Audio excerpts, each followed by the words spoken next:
आज हमारा ये निर्द्वंद्व टॉपिक हो गया। आज हमारा पार्ट 2 है। हमारी सीरीज थी वो यहाँ से स्टार्ट हुई थी, यहाँ तक आ गई है। वर्तमान सामाजिक जो समस्या है ना, ये यूनिट चल रही है 4।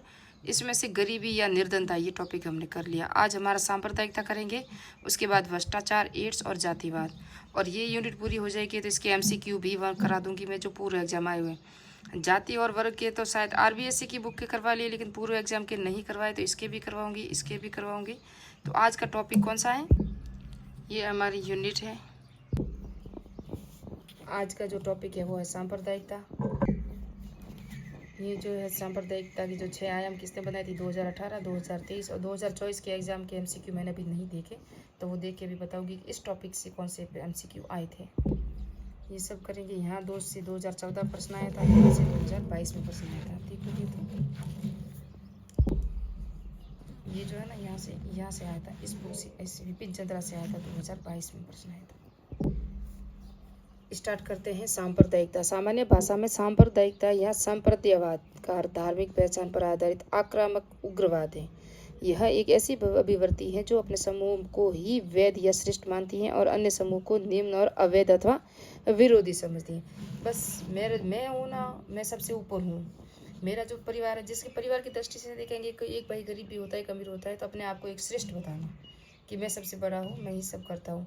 जाति में देखोगे तो हिंदूवाद एक जाति है ना, हिंदू धर्म, वो कहते हैं मैं सबसे ऊपर हूँ। मुस्लिम बातें कहते हैं मैं सबसे ऊपर हूँ। इस तरह से क्या हो जाते हैं? सांप्रदायिक दंगे हो जाते हैं।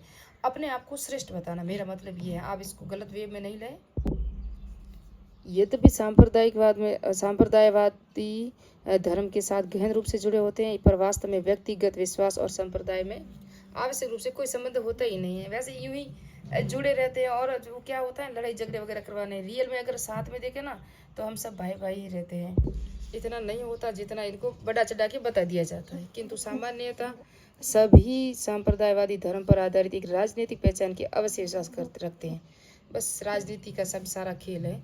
सांप्रदायवादी आक्रामक राजनीतिक पहचान बनाते हैं और ऐसे प्रत्येक व्यक्ति की निंदा करने या उस पर आक्रमण करने को तैयार रहते हैं जो उनकी पहचान से संबंधित नहीं है, ये हमारे से रिलेटेड नहीं है। इस तरह से होता है ना। सांप्रदायवाद का एक प्रमुख लक्षण उसका यह दावा है कि धार्मिक पहचान व अन्य सभी की तुलना में सर्वोपरि। अपने आप को, मेरा धर्म है ना, मैं सबसे बड़ा हूँ, बस इस तरह से आप ये समझ सकते हो। चाहे वो गरीब हो या अमीर, चाहे किसी का कोई भी व्यवसाय हो, जाति या राजनीतिक विश्वास हो, धर्म ही सब कुछ होता है। उसी के आधार पर उनकी पहचान तथा सभी एक हिंदू एक समान होते हैं, जैसे मुसलमान, सिख, इसके प्रभाव स्वरूप बड़े बड़े और विविध समूह एक तथा समरूप होते हैं। इस तरह से हर एक संप्रदाय, हर एक धर्म होता है, अपने आप को ऊंचा बताता है ना। उस तरह से ये समझाने की हम बात कर रहे हैं।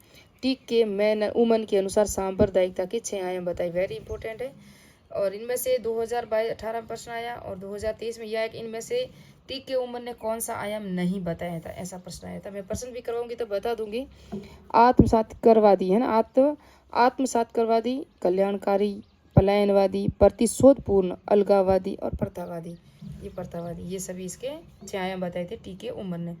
भारत में केवल धार्मिक समुदाय ही नहीं, बल्कि धार्मिक समुदाय भी अन्य संप्रदायों में बटे हुए विशेषताएं हैं। क्या क्या है? सांप्रदायिक का धार्मिक पक्ष से सांप्रदायिकता का अपने संप्रदाय के प्रति निष्ठा की प्रबलता, दूसरे संप्रदाय के प्रति नकारात्मक भावना होती है। हाँ, वो ऐसा है, वो ऐसा है, मैं सबसे श्रेष्ठ हूँ, है ना, वो भावना रहती है। धार्मिक कट्टरता होती है। सामरसता और एकीकरण विरोधी, सत्य की संभावना निहित, राष्ट्रीय एकीकरण की विरोधी और संकीर्ण मनोवर्ती। सांप्रदायिकता के कारण प्रोफेसर विपिन चंद्रा ने सांप्रदायिकता के 3 प्रमुख कारण बताए थे। इंपॉर्टेंट है, पूछा गया है। अपने समूह पंथ को महत्व देना, दूसरों के समूह या पंथ को पृथक करना, दूसरों को अलग समझना, अपने समूह हितों को दूसरे समूह के हितों का विरोधी समझना। हमारा जो है ना, आप उससे बात मत करना, वो आपके खिलाफ भड़काएगा, वो आपके खिलाफ है। इस तरह से एक दूसरे के बीच में गलत भावनाएं भरना क्या होता है, ये कारण बताए थे किसने? प्रोफेसर विपिन चंद्रा ने। सांप्रदायिक के 3 प्रमुख कारण बताए थे। ब्रिटिश, अन्य कारण है ना, ब्रिटिश साम्राज्य के उत्पन्न जो 1919 का जो अधिनियम हुआ था, आपको पता हो, जहां मुसलमानों को पृथक निर्वाचन पद्धति दी गई थी। इस तरह से गांधी जी ने विरोध भी किया था। वो जब हम आधुनिक भारत इतिहास पढ़ेंगे ना, वहाँ मैं बताऊंगी। अधिनियम, कम्युनिस्ट अवार्ड, मुस्लिम लीग की स्थापना, स्वतंत्रता के समय हिंदू मुस्लिम दंगे हुए थे ना, वो सब क्या ब्रिटिश साम्राज्य ने ही उत्पन्न की थी। रेड क्लिफ रेखा है ना, ये भी अंग्रेजों ने उत्पन्न की थी। उधर से जब भारत देश आज़ाद हुआ 1947 को, तो मोहम्मद जिन्ना थे ना, उनको भड़काना शुरू कर दिया।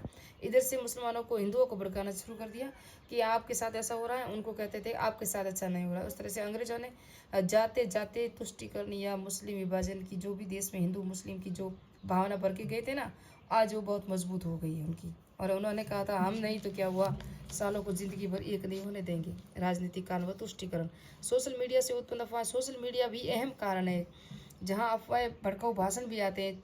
हर एक सोसाइटी या हर एक समाज की तरफ से भी आते हैं। कुछ महिलाएं, कुछ पुरुष है, कुछ संगठन होते हैं, कुछ जैसे कि संस्थाएं भी होती हैं, वो भी कहती हैं।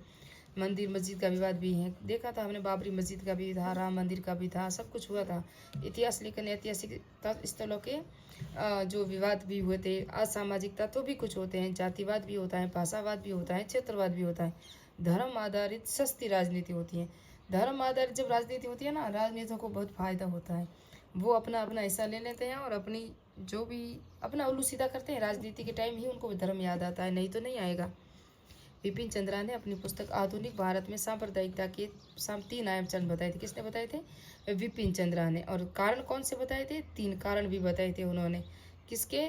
सांप्रदायिकता के। और 3 जो बताए थे उन्होंने, चरण कौन से बताए थे अभी हम देखेंगे। सांप्रदायिक चेतना अर्थात स्वयं के धर्म को और रुझान और समझ तथा चेतना का विकास। उदार सांप्रदायिकता के अधीन सब धर्म के हितों को दूसरे हित समूह के हितों से अलग मानना। चरम सांप्रदायिकता तथा अन्य समूहों से टकराव व विरोधी। ये 3 आयाम बताए थे विपिन चंद्रा ने। ये भी प्रश्न आ चुका है। भारत में सांप्रदायिक घटनाएं क्या क्या हुई थी? आज़ादी के बाद हुई हिंसा, रक्षा, पलायन हुआ, सब देश आज़ाद हुआ, पाकिस्तान चले गए। पाकिस्तान पहले भारत का ही था, अलग से हुआ है। 1961 में जबलपुर के दंगे हुए। 1969 में अहमदाबाद के दंगे हुए। 1974 में बम्बई में दलित पैंथर्स की रैली को रोकते समय दंगे हुए। 1984 में सिख विरोधी दंगे। कौन सा स्टोर चल रहा था आपको पता है? इंदिरा गांधी की जब हत्या हुई थी तब ये हुआ था। 1955 में रिपोर्ट प्रस्तुत की गई थी। जाति को पिछड़ेपन का आधार माना है। किसको? जाति को तो पिछड़ेपन का आधार हम भी मानते हैं, हम देखते भी हैं। बीपी मंडल आयोग, दूसरा पिछड़ा वर्ग आयोग 1980 में। 1978 में मोरारजी देसाई ने गठन किया था बीपी मंडल आयोग। 1980 में रिपोर्ट प्रस्तुत की। 52% जनसंख्या को ओबीसी में माना था उस समय। सामाजिक शैक्षिक आधार पर पिछड़े लोगों को आरक्षण दिया गया। पिछड़ापन के 3 सूचक बताए थे उन्होंने, सामाजिक, शैक्षिक और आर्थिक। इस वजह से ही सारे होते हैं। आप अगर शिक्षित नहीं हो, आपको किसी जाति या धर्म का राजनेता या विधायक नहीं चुनना है। हमको शिक्षित चुनना है जो हमारे क्षेत्र में शिक्षा का विकास कर सके, हमारे लिए नरेगा वगैरह रोजगार के साधन उपलब्ध कर सके। हमें इस तरह से चुनना है। लेकिन शिक्षा की कमी के कारण हम कुछ नहीं, कुछ किसी को कोई पैसे दे के, लालच दे के हमें वोट खरीद सकता है, कोई धर्म के आधार पर खरीद सकता है।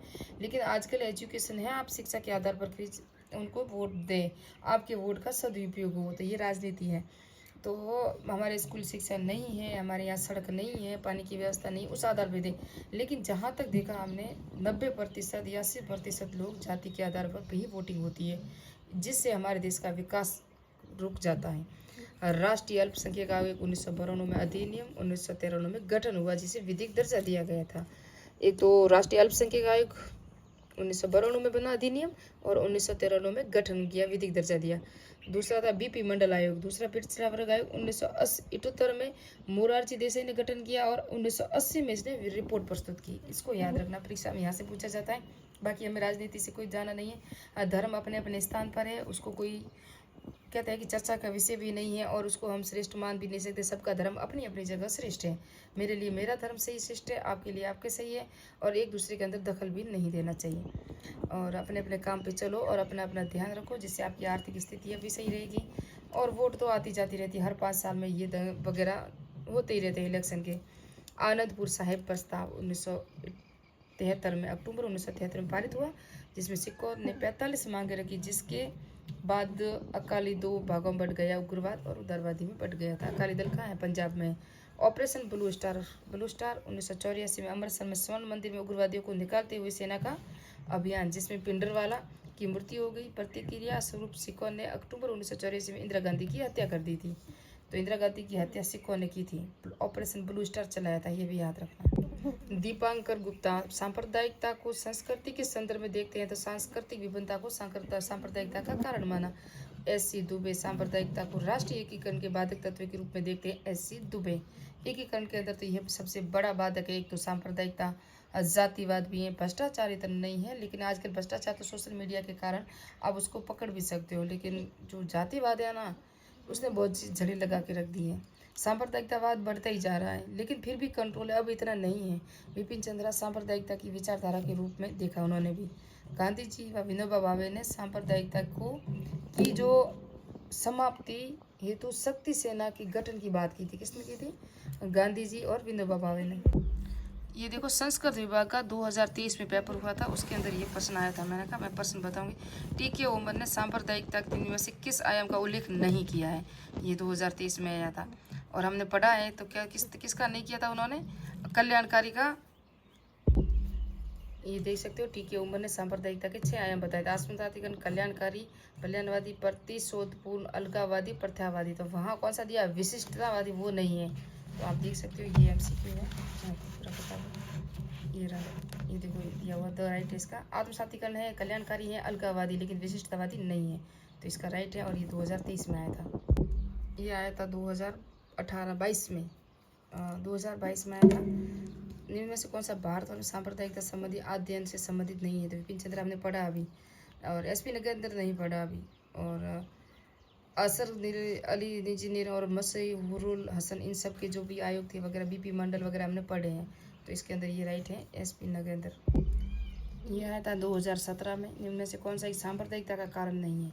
तो सांप्रदायिकता के कारण मैंने बताए थे। सांप्रदायिकता धार्मिक कट्टरता है, सामाजिक राजनीतिक स्वार्थ भी है, सांप्रदायिकता संगठन है, और राजनीतिक सामाजिक नियंत्रण है ना, ये नहीं है, इस पर नियंत्रण नहीं होता था। ये 2017 में आया था। बाकी जब उस टॉपिक पूरा हो जाएगा तो सारे MCQ करवाऊंगी। मिलते हैं नेक्स्ट पार्ट में, नेक्स्ट वीडियो में। नेक्स्ट टॉपिक होगा या तो जातिवाद या भ्रष्टाचार और एड्स, 3 टॉपिक ही रहे हैं।